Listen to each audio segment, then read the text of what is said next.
राह संघर्ष की जो चलता है, राह संघर्ष की जो चलता है वही संसार को बदलता है।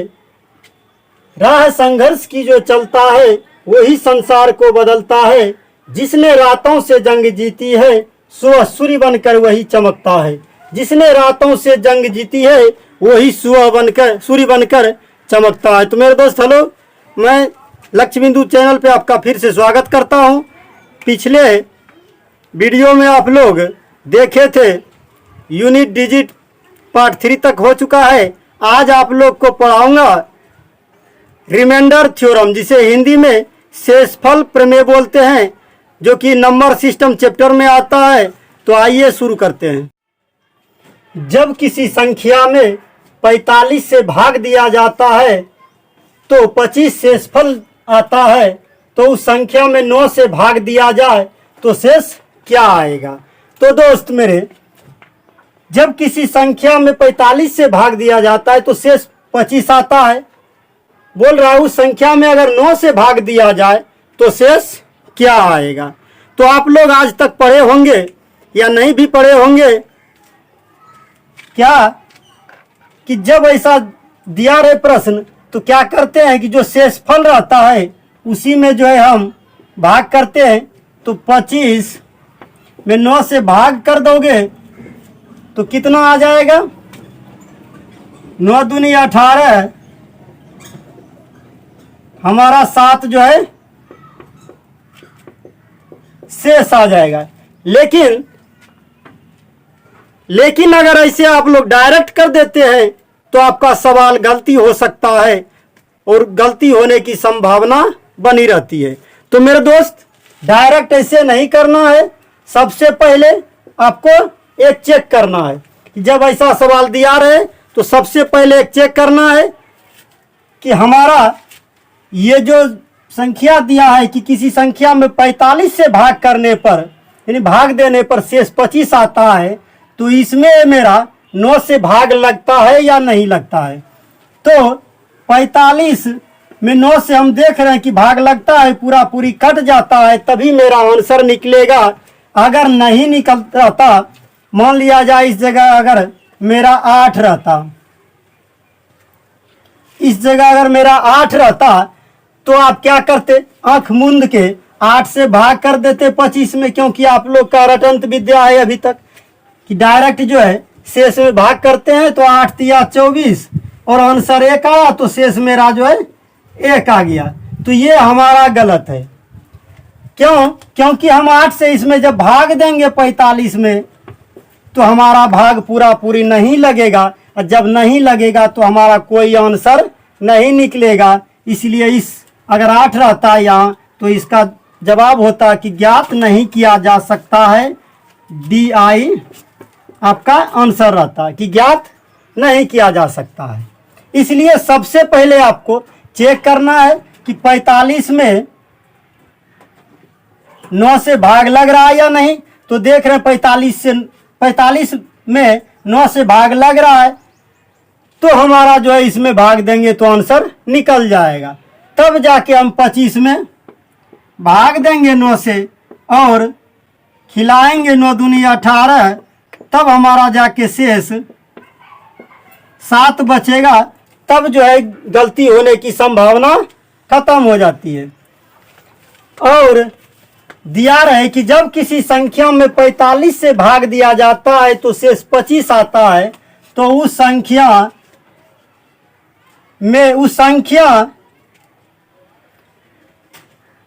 यहां से अगर नहीं रह के यहां अगर रह जाए आपका, तो उस संख्या के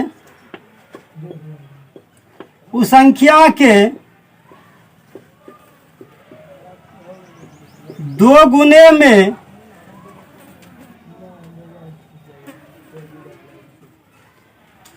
उस संख्या के 2 गुने में उस संख्या के 2 गुने में 9 से भाग दिया जाता है। उस संख्या के 2 गुने में 9 से भाग दिया जाता है तो शेष क्या आएगा? तो मेरे दोस्त, जब 2 गुने रहे, 4 गुने रहे, 3 गुने रहे, या संख्या का वर्ग में बोले कि उस संख्या के वर्ग में 9 से भाग देना है या किसी अंक से भाग देना है, तो हम क्या करते हैं, डायरेक्ट जो है शेषफल का करते हैं, 2 गुना 3 गुना 4 गुना जो दिया रहे उतना कर देते हैं और भाग दे के निकाल लेते हैं।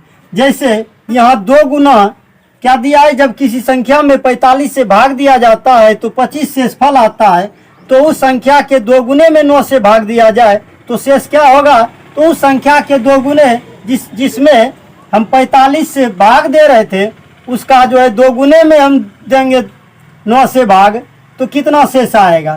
तो मान लिया जाए कुछ संख्या, पहले आपका कुछ संख्या रहता, उसमें 45 से अगर हम भाग देते तो यहाँ तक कट जाता, रेस्ट बच जाता आपका 25 शेष, जो कि 45 से नहीं कटता, इधर टोटल कट गया, बचा 45। तो पहले क्या देखते थे कि 9 से भाग देना है इसमें 45 में, जब हम 9 से इसमें 45 में जब 9 से भाग देंगे तो ये पूरा पूरी कट जाएगा, यानी जितना संख्या ये कटा 45 से वो सारा का सारा संख्या हमारा 9 से भी कटा होगा, इसलिए जो रेस्ट 25 बचा तो इसी में जो है हम 9 से भाग दे करके आंसर निकाल लेते थे। अब क्या करेंगे, यहाँ क्या दिया है, यानी 9 से जब भाग दिए इसमें तो 9 दूनी 18, तो 7 शेष बचा। लेकिन यहाँ क्या दिया, उस संख्या के 2 गुने में, तो कौन संख्या, जिसमें कि हम पहले से भाग 45 से दे रहे थे वही संख्या के 2 गुने में बोल रहा है, तो हम डायरेक्ट क्या करेंगे, शेषफल को ही 2 गुना कर देंगे, यानी 25 दूनी 50 हो जाएगा और 9 से भाग करके देखेंगे कि हमारा शेषफल क्या आएगा।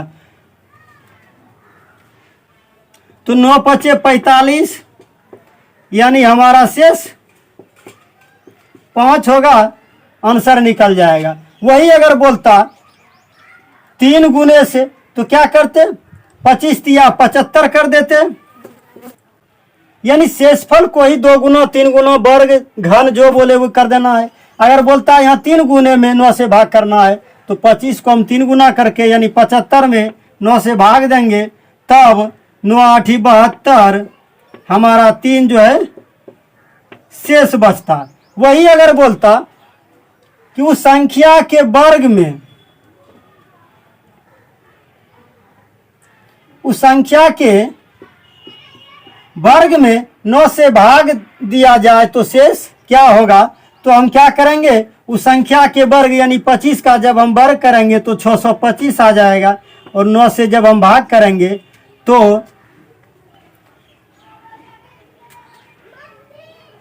9 छक्की 54, 12 में 4 तो 8, 9 नमा 81, 5 में 1 तो 4 हमारा आंसर आ जाता। तो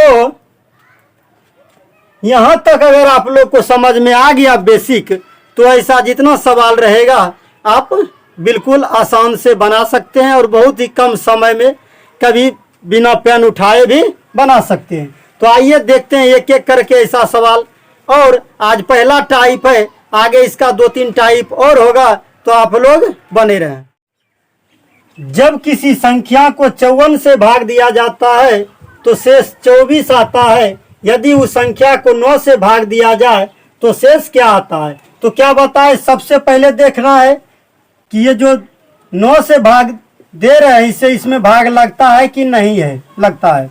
तो 54 में अगर हम 9 से भाग देंगे तो पूरा पूरी कट जाएगा, तो हमारा सवाल सही है, आंसर निकलेगा। तो निकलेगा तो हम क्या करेंगे, क्या बोल रहा है, जब किसी संख्या को 54 से भाग दिया जाता है तो शेष 24 आता है। तो शेष कितना आता है, 24 आता है।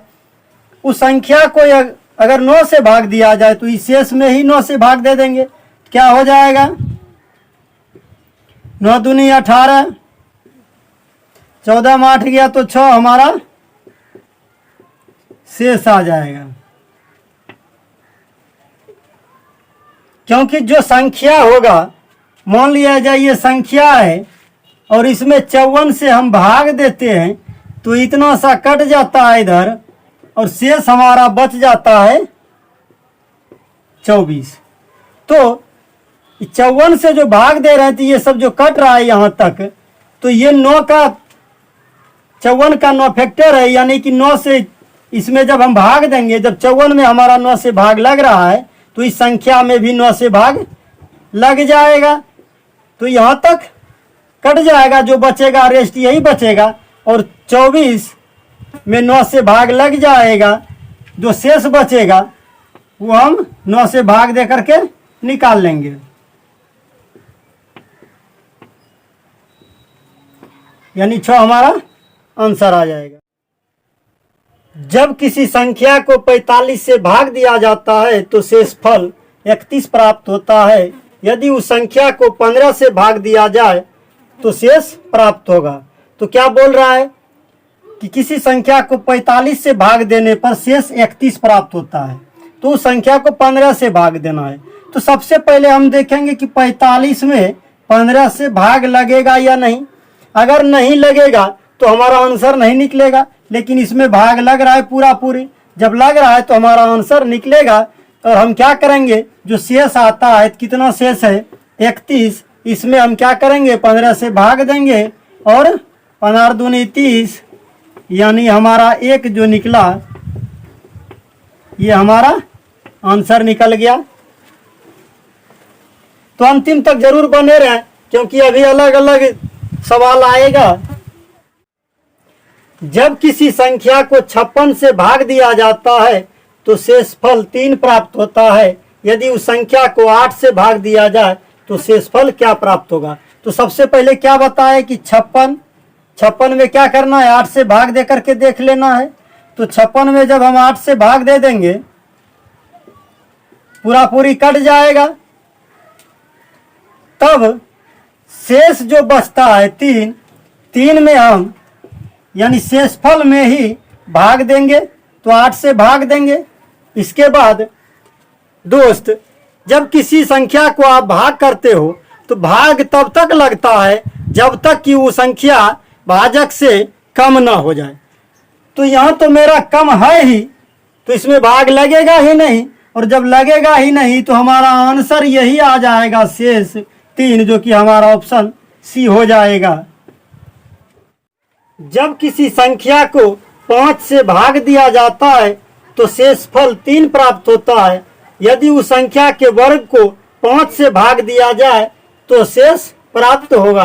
कहने का मतलब है कि जब किसी संख्या को 5 से भाग देते हैं तो शेष 3 प्राप्त होता है। तो उस संख्या के वर्ग को 5 से भाग दिया जाए तो आपको क्या बताएं कि 2 गुना रहे, 3 गुना रहे, 4 गुना रहे, तो हम क्या करते हैं कि शेष जो बचता है उसी को 2 गुना, 3 गुना, 4 गुना करते हैं, और जिससे भाग देना रहता है उसे हम भाग दे देते हैं। तो आइए देखते हैं क्या दिया है कि 5 से जब भाग देते हैं तो शेष हमारा 3 बचता है। तो बोलता है उस संख्या के वर्ग को 5 से भाग देना है, यानी शेष को हम शेष का वर्ग करेंगे तो 3 का जब वर्ग करेंगे तो 9 हो जाएगा। और 5 से भाग देने के लिए बोल रहा है तो 5 से भाग दे देंगे। 5 1 का 5, हमारा 4 जो आ गया ये हमारा शेष आ गया, यही आंसर हो गया। तो चलिए चलते हैं अगला सवाल में। जब संख्या n को 4 से भाग दिया जाए, जब संख्या n को 4 से भाग दिया जाता है तो शेष 3 प्राप्त होता है। यदि 2n को 4 से भाग दिया जाए तो शेषफल प्राप्त होगा।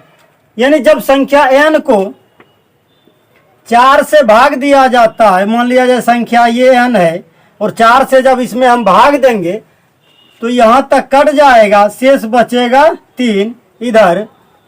तो बोल रहा है कि उस संख्या यदि 2n को 4 से भाग दिया जाए, यानी जितना संख्या है इसके दुगुने को 4 से भाग दिया जाए। यानी यहाँ भाषा ना दे करके आपको फंसाने के लिए क्या दिया है, n दिया है। और वही हुआ जैसे कि यहाँ n संख्या है और यहाँ 2n कर दिया, यानी जिस संख्या को पहले 4 से भाग दिया जा रहा था वो संख्या दुगुना हो गया है, यानी 2n हो गया है। तो बोल रहा है 4 से भाग दिया जाए तो शेषफल क्या होगा, यानी n को 4 से भाग दिया जाता है तो शेष 3 प्राप्त होता है। यदि 2n को 4 से भाग दिया जाए, कहने का मतलब आपको क्या बता है कि 2 गुना, 3 गुना, स्क्वायर, क्यूब कुछ भी रहे तो हम शेष को करते हैं उसके अनुसार। तो क्या दिया है, यहाँ 2 गुना है तो 3 शेष आता है, तो 3 का 2 गुना जब हम करेंगे तो 3 दूनी 6 हो जाएगा, और 6 में हम किससे भाग देंगे? 4 से। तो हमारा क्या आ जाएगा? 4 एका 4 यानी 2 हमारा शेष प्राप्त होगा। जब संख्या n को 4 से भाग दिया जाता है तो शेष 3 प्राप्त होता है। यदि 2n को 4 से भाग दिया जाए यानी संख्या का दुगुना दिया है, तो संख्या का जब दुगुना दिया है तो हम शेष का दुगुना करके भाग देंगे। तो 3 का दुगुना जब किए तो 6 आया, 6 में 4 से हम भाग देकर देखे तो हमारा शेष 2 आया। यही आंसर हो गया। तो दोस्तों कैसा लगा जरूर बताइएगा। अगर चैनल पर नए हैं तो सब्सक्राइब जरूर कीजिएगा। अच्छा लगा हो तो लाइक कीजिएगा, अपने दोस्तों को शेयर कीजिएगा, जो कि और सभी को भी फायदा हो। थैंक यू, धन्यवाद।